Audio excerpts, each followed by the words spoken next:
ధర్మదర్శనం ప్రేక్షకులకి శుభస్వాగతం.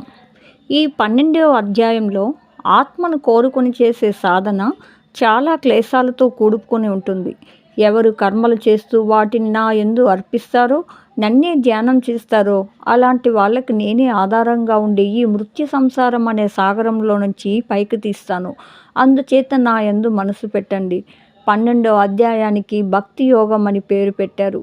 9వ అధ్యాయానికి రాజవిద్య రాజగుహ్యం అన్నారు.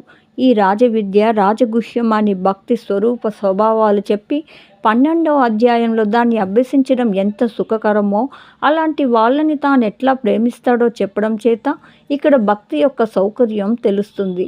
కనుక దీనికి భక్తి యోగము అని పేరు పెట్టుకున్నారు. ఇది విన్న అర్జునుడికి అన్నీ తెలిసినవి. ఇంతవరకు 12 అధ్యాయాల గ్రంథం పూర్తయింది.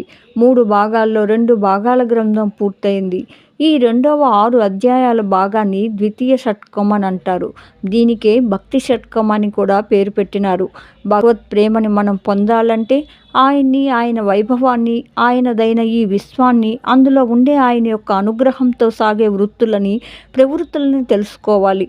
తెలిసినది ప్రేమ మనలో పెరగడానికి తోడ్పడుతుంది. ఆయన గుణాలు, వైభవము ఎంతంత తెలిస్తే అంతంత ప్రేమ పెరుగుతుంది. అది చెప్పిన షట్కం కనుక ఈ రెండవ షట్కాన్ని భక్తి షట్కం అని అంటారు. ఇక్కడితో భగవద్గీత పూర్తయిపోయింది.